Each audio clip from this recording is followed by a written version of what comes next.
Hello, once again. This is Corey Smith with the Petersburg Church of Christ, and this is your daily Bible reading for January the 11th, 2021.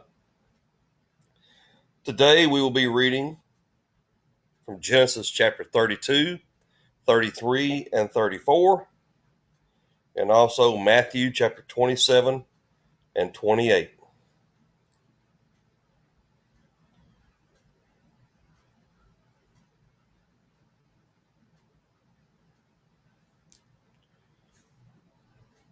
Genesis 32.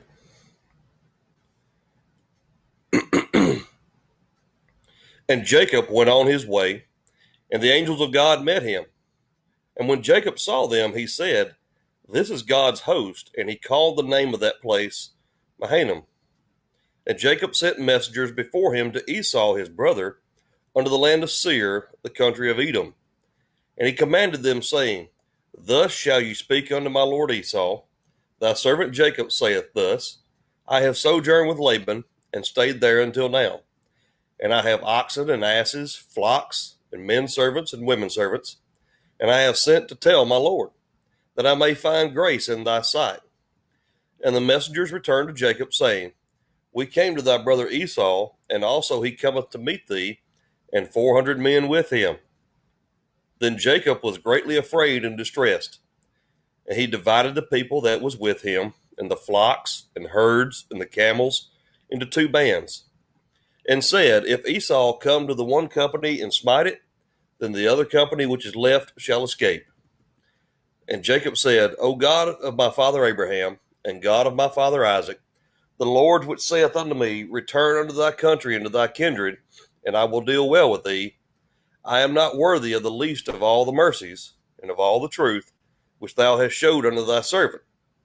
For with my staff I passed over this Jordan, and now I am become two bands.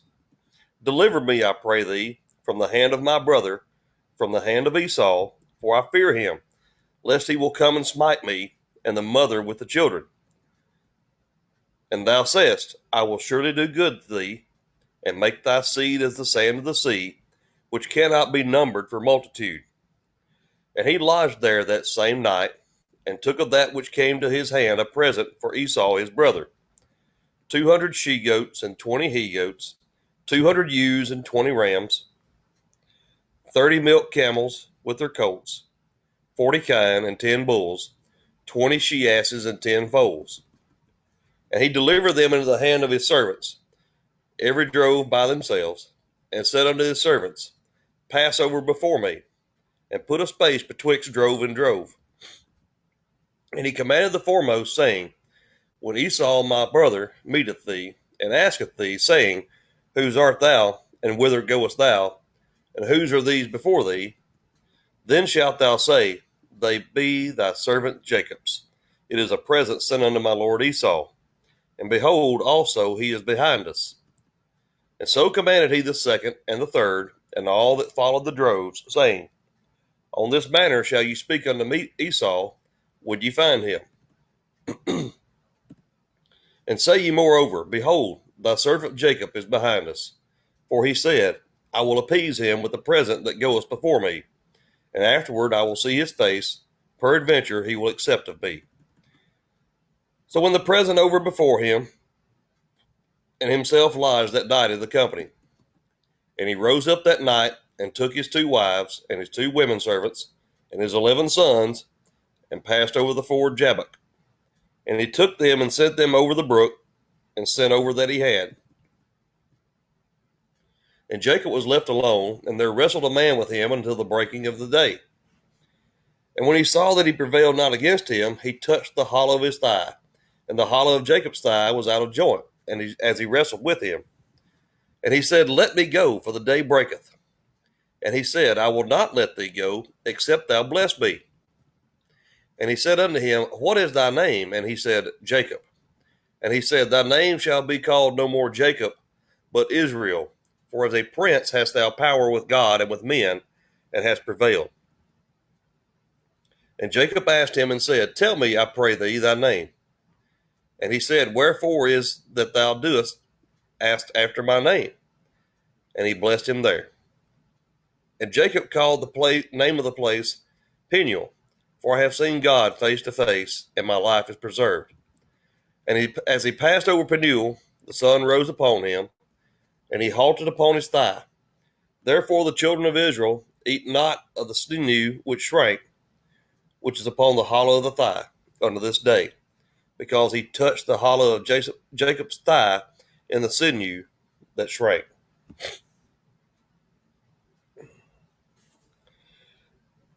Genesis 33. And Jacob lifted up his eyes and looked, and behold, Esau came, and with him 400 men. And he divided the children unto Leah, and unto Rachel, and unto the two handmaids. And he put the handmaids and their children foremost, and Leah and her children after, and Rachel and Joseph hindermost. And he passed over before them, and bowed himself to the ground 7 times until he came near to his brother. And Esau ran to meet him, and embraced him, and fell on his neck, and kissed him, and they wept. And he lifted up his eyes, and saw the women and the children, and said, Who are those with thee? And he said, The children which God hath graciously given thy servant. Then the handmaidens came near, they and their children, and they bowed themselves. And Leah also with her children came near, and bowed themselves. And after came Joseph near, and Rachel, and they bowed themselves. And he said, What meanest thou by all this drove which I met? And he said, These are to find grace in the sight of my Lord. And Esau said, I have enough, my brother. Keep that thou hast unto thyself. And Jacob said, Nay, I pray thee, if now I have found grace in thy sight, then receive my present at my hand.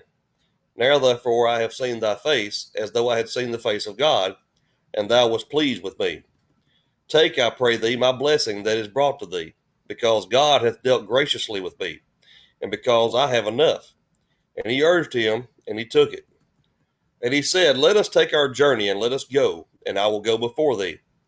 And he said unto him, My Lord knoweth that the children are tender, and the flocks and herds are with me, and if men should overdrive them one day, all the flock will die. Let my Lord, I pray thee, pass over before his servant, and I will lead on softly, according as the cattle that goeth before me, and the children be able to endure, until I come unto my Lord unto Seir. And Esau said, Let me now leave with thee some of the folk that are with me. And he said, What needeth it? Let me find grace in the sight of my Lord. So Esau returned that day unto his way, unto Seir. And Jacob journeyed to Succoth, and built him a house, and made booths for his cattle. Therefore the name of the place is called Succoth. And Jacob came to Shelem, a city of Shechem, which is in the land of Canaan, when he came from Paddan Aram, and pitched his tent before the city. And he bought a parcel of a field, where he had spread his tent, at the hand of the children of Hamor, Shechem's father, for 100 pieces of money. And he erected there an altar, and called it El Israel.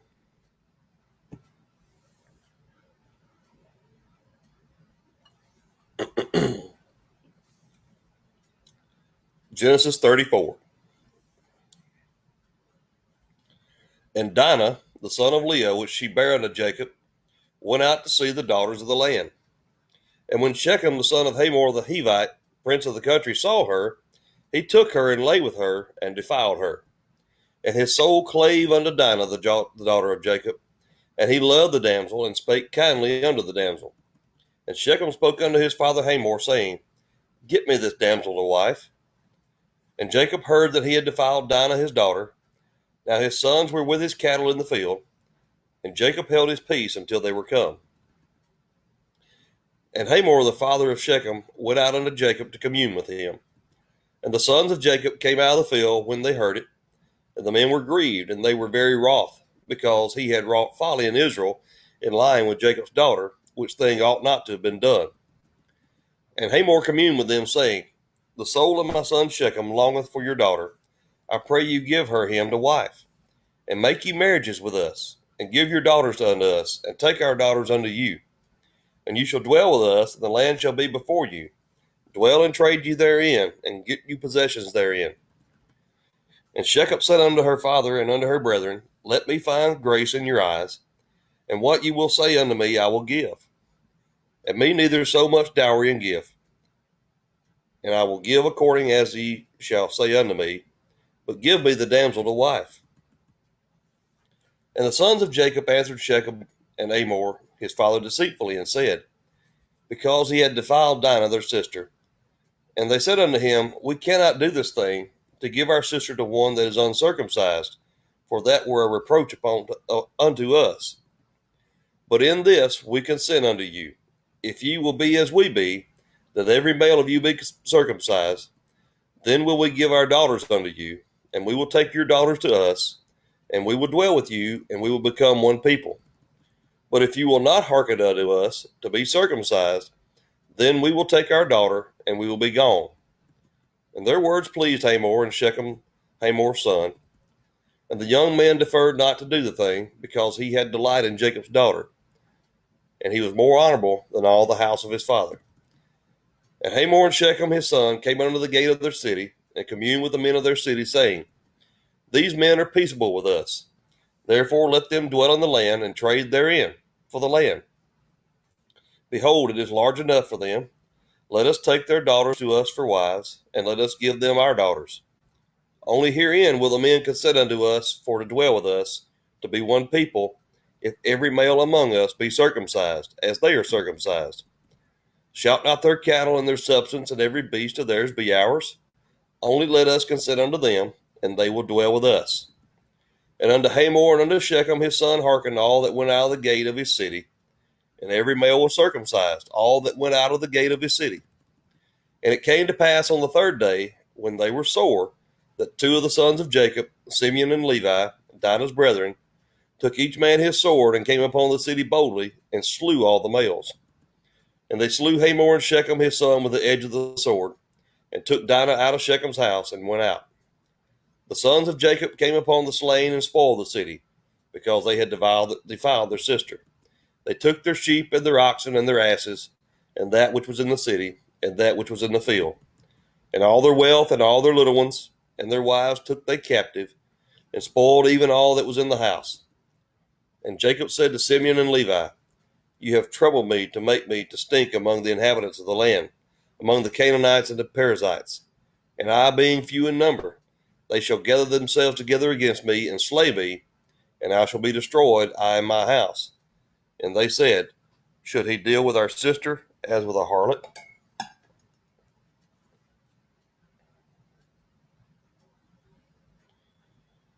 Behold, how good and how pleasant it is for brethren to dwell together in unity. That's from Psalm 132, verse 1, 133, verse 1. This verse is beautifully illustrated in the lives of Jacob and Esau as they are reconciled after many years of separation.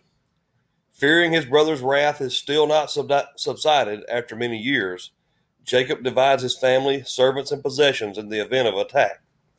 Jacob's prayer for deliverance in Genesis 32, 9 through 12 is an exhibition of his faith in God's promise from Genesis 31, 3, but exhibits little faith in his brother.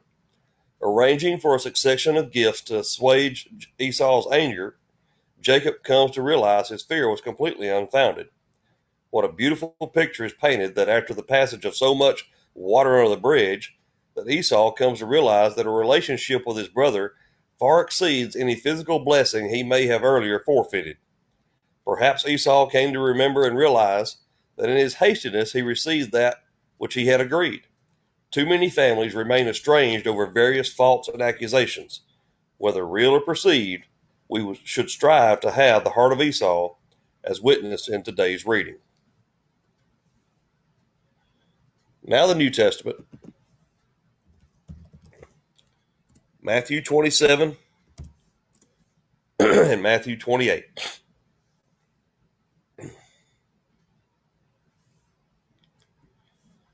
When the morning was come, all the chief priests and elders of the people took counsel against Jesus to put him to death. And when they had bound him, they led him away and delivered him to Pontius Pilate, the governor. Then Judas, which had betrayed him, when he saw that he was condemned, repented himself and brought again the 30 pieces of silver to the chief priests and elders, saying, I have sinned in that I have betrayed the innocent blood. And they said, What is that to us? See thou to that. And he cast down the pieces of silver in the temple, and departed, and went and hanged himself. And the chief priest took the silver pieces and said, It is not lawful for to put them in the treasury, because it is the price of blood. But they took counsel and bought within the potter's field to bury strangers in. Wherefore that field was called the field of blood unto this day. Then was fulfilled that which was spoken by Jeremiah the prophet, saying, And they took the 30 pieces of silver, the price of him that was valued, whom they of the children of Israel did value, and gave them for the potter's field as the Lord appointed me. And Jesus stood before the governor, and the governor asked him, saying, Art thou the King of the Jews? And Jesus said unto him, Thou sayest. And when he was accused of the chief priests and elders, he answered nothing. Then said Pilate unto him, Hearest thou not how many things they witness against thee? And he answered him to never a word, insomuch that the governor marveled greatly. Now at that feast the governor was wont to release unto the people a prisoner, whom they would. And they had then a notable prisoner called Barabbas. Therefore, when they were gathered together, Pilate said unto him, Whom will ye that I release unto you, Barabbas, or Jesus, which is called Christ? For he knew that for envy they had delivered him.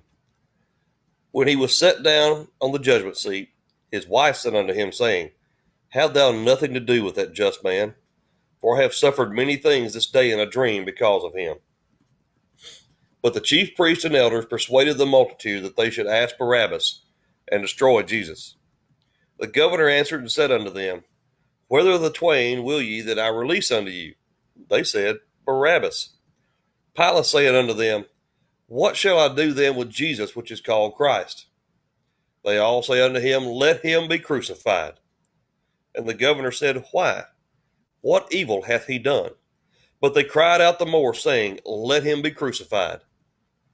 When Pilate saw that he could prevail nothing, but that rather a tumult was made, he took water and washed his hands before the multitude, saying, I am innocent of the blood of this just person. See ye to it. Then answered all the people and said, His blood be on us and on our children. Then released he Barabbas unto them, and when he had scourged Jesus, he delivered him to be crucified. Then the soldiers of the governor took Jesus into the common hall, and gathered unto him the whole band of soldiers. And they stripped him and put on him a scarlet robe. And when they had platted a crown of thorns, they put it upon his head, and a reed in his right hand. And they bowed the knee before him, and mocked him, saying, Hail, King of the Jews! And they spit upon him, and took the reed, and smote him on the head. And after that they had mocked him, they took the robe off of him, and put his own raiment on him, and led him away to crucify him. And as they came out, they found a man of Cyrene, Simon by name. Him they compelled to bear his cross. And when they were come unto a place called Golgotha, that is to say, a place of a skull, they gave him vinegar to drink, mingled with gall. And when he had tasted thereof, he would not drink. And they crucified him and parted his garments, casting lots, that it might be fulfilled which was spoken by the prophet. They parted my garments among them, and upon my vesture did they cast lots. And sitting down, they watched him there, and set up over his head his accusation written, This is Jesus, the King of the Jews. Then were 2 thieves crucified with him, one on the right hand and the other on the left. And they that passed by reviled him, wagging their heads, and saying, Thou that destroyest the temple, and buildest it in 3 days, save thyself. If thou be the Son of God, come down from the cross. Likewise also the chief priests mocking him with the scribes and elders said, He saved others, himself he cannot save. If he be the King of Israel, let him now come down from the cross, and we will believe him. He trusted in God, let him deliver him now, if he will have him. For he said, I am the Son of God. The thieves also which were crucified with him cast the same in his teeth. Now from the 6th hour there was darkness over all the land unto the 9th hour. And about the ninth hour, Jesus cried with a loud voice, saying, Eli, Eli, lama sabachthani. That is to say, my God, why hast thou forsaken me? Some of them that stood there, when they heard that, said, This man calleth for Elias. And straightway one of them ran and took a sponge and filled it with vinegar, and put it on a reed and gave him to drink. The rest said, Let be. Let us see whether Elias will come to save him. Jesus, when he had cried again with a loud voice, yielded up the ghost. And behold, the veil of the temple was rent in twain from the top to the bottom, and the earth did quake, and the rocks rent. And the graves were opened, and many bodies of the saints which slept arose, and came out of the graves after his resurrection, and went into the holy city, and appeared unto many. Now when the centurion and they that were with him, watching Jesus, saw the earthquake, and those things that were done, they feared greatly, saying, Truly, this was the Son of God. And many women were there beholding afar off, which followed Jesus from Galilee, ministering unto him, among which was Mary Magdalene, and Mary the mother of James and Joseph, and the mother of Zebedee's children. When the even was come, there came a rich man of Arimathea, named Joseph, who also himself was Jesus' disciple. He went to Pilate and begged the body of Jesus. Then Pilate commanded the body to be delivered. And when Joseph had taken the body, he wrapped it in a clean linen cloth, and laid it in his own new tomb, which he had hewn out of the rock, and he rolled a great stone to the door of the sepulchre, and departed. And there was Mary Magdalene and the other Mary sitting over against the sepulchre. Now the next day, that followed the day of preparation, the chief priests and Pharisees came together unto Pilate, saying, Sir, we remember that deceiver said, while he was yet alive, After 3 days I will rise again. Command therefore that the sepulchre be made sure until the third day, lest his disciples come by night and steal him away, and say unto the people, He is risen from the dead, so the last error shall be worse than the first. Pilate said unto them, You have a watch, go your way, make it as sure as you can. So they went and made the sepulchre sure, sealing the stone and setting a watch. Matthew 28. In the end of the Sabbath, it began to dawn toward the first day of the week. Came Mary Magdalene and the other Mary to see the sepulchre. And behold, there was a great earthquake, for the angel of the Lord descended from heaven, and came and rolled back the stone from the door, and sat upon it. His countenance was like lightning, and his raiment white as snow. And for fear of him the keepers did shake, and became as dead men. And the angel answered and said unto the women, Fear ye not, for I know that ye seek Jesus which was crucified. He is not here, for he is risen, as he said. Come, see the place where the Lord lay. And go quickly and tell his disciples that he is risen from the dead. And behold, he goeth forth before you into Galilee. There shall you see him. Lo, I have told you. And they departed quickly from the sepulchre with fear and great joy, and did run to bring his disciples word. And as they went to tell his disciples, behold, Jesus met them, saying, All hail. And they came and held him by the feet and worshipped him. Then Jesus said unto them, Be not afraid. Go tell my brethren that they go into Galilee, and there shall they see me. Now when they were going, behold, some of the watch came into the city, and showed unto the chief priests all the things that were done. And when they were assembled with the elders and had taken counsel, they gave large money unto the soldiers, saying, Say ye, his disciples came by night, and stole him away while we slept. And if this come to the governor's ears, we will persuade him, and secure you. So they took the money, and did as they were taught. And this saying is commonly reported among the Jews unto this day. Then the 11 disciples went away into Galilee, into a mountain where Jesus had appointed them. And when they saw him, they worshipped him, but some doubted. And Jesus came and spake unto them, saying, All power is given unto me in heaven and in earth. Go ye therefore and teach all nations, baptizing them in the name of the Father, and of the Son, and of the Holy Ghost, teaching them to observe all things whatsoever I have commanded you. And lo, I am with you always, even unto the end of the world. Amen. What we have just read today is the gospel, the good news. In our reading, we see for the first time the declaration of the resurrection of Jesus from the dead. In Matthew 28, verse 6, He is not here, for he is risen, as he said. If Jesus is not risen from the dead, then our faith is nothing but an exercise in futility, and we are still in our sins, as Paul says in 1 Corinthians 15, verse 17. But Paul declared without hesitation, now Christ is risen from the dead in 1 Corinthians 15, verse 20. What a horrible thought to have within us the inner witness of sin in Romans 2, 14 and 15, with no hope or divine instruction regarding a remedy for the same. What emptiness! What despair!